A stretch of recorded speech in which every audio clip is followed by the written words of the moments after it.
Makaradhaaf laatteen si jalaa waaddeera wanta diinaaf goote hundaa galata dhiyeesseera sagaleen boojuu badee mo'icha.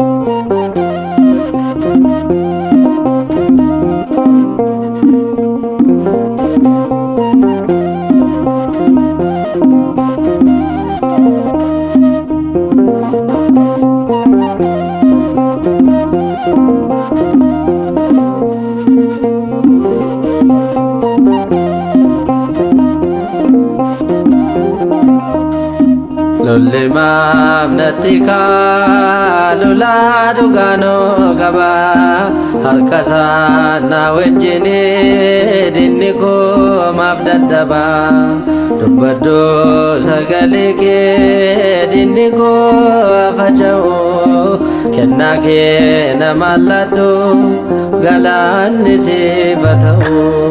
Lolli maaf natti kaa lolaa dhugaanoo qaba harkasaa na wajjin dinni koo maaf dadhaba dubbadhu sagalee kee dinni koo faca'u kennaa kee nama ladhu galaanni siif ta'u.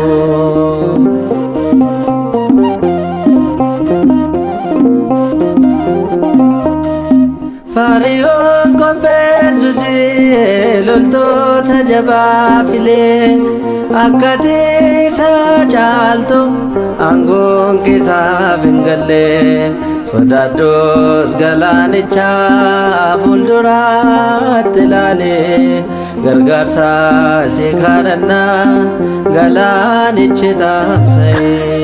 Lolli maaf natti kaa lolaa dhugaanoo qaba harkasaa na wajjin dinni koo maaf dadhaba dubbadhu sagalee kee dinni koo faca'u kennaa kee nama ladhu galaanni siif ta'u.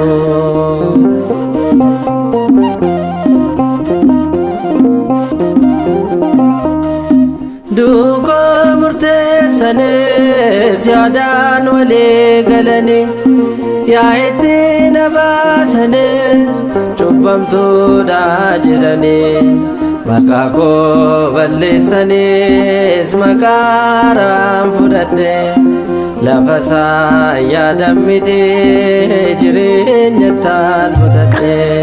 Lolli maaf natti kaa lolaa dhugaanoo qaba harkasaa na wajjin dinni koo maaf dadhaba dubbadhu sagalee kee dinni koo faca'u kennaa kee nama ladhu galaanni siif ta'u.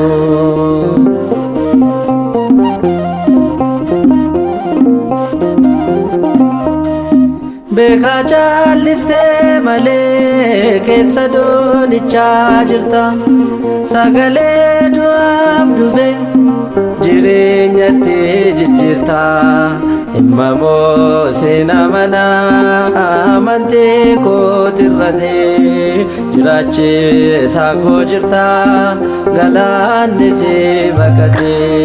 Lolli maaf natti kaa lolaa dhugaanoo qaba harkasaa na wajjin dinni koo maaf dadhaba dubbadhu sagalee kee dinni koo faca'u kennaa kee nama ladhu galaanni siif ta'u.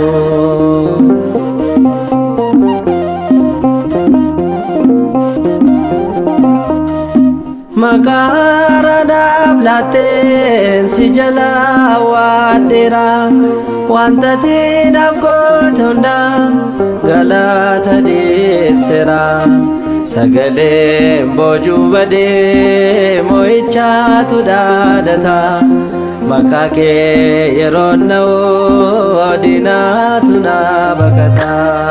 Lolli maaf natti kaa lolaa dhugaanoo qaba harka isaa na wajjini dinni koo maaf dadhaba.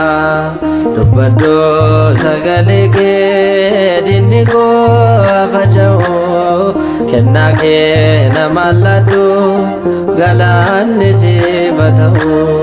Lolli maaf natti kaa lolaa dhugaanoo qaba harka isaa na wajjini dinni koo maaf dadhaba.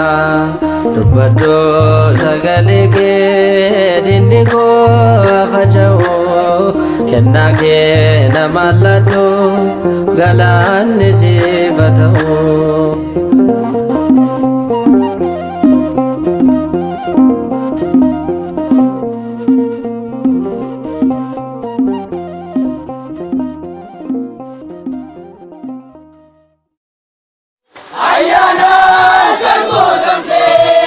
Dubara keessa dhagaatee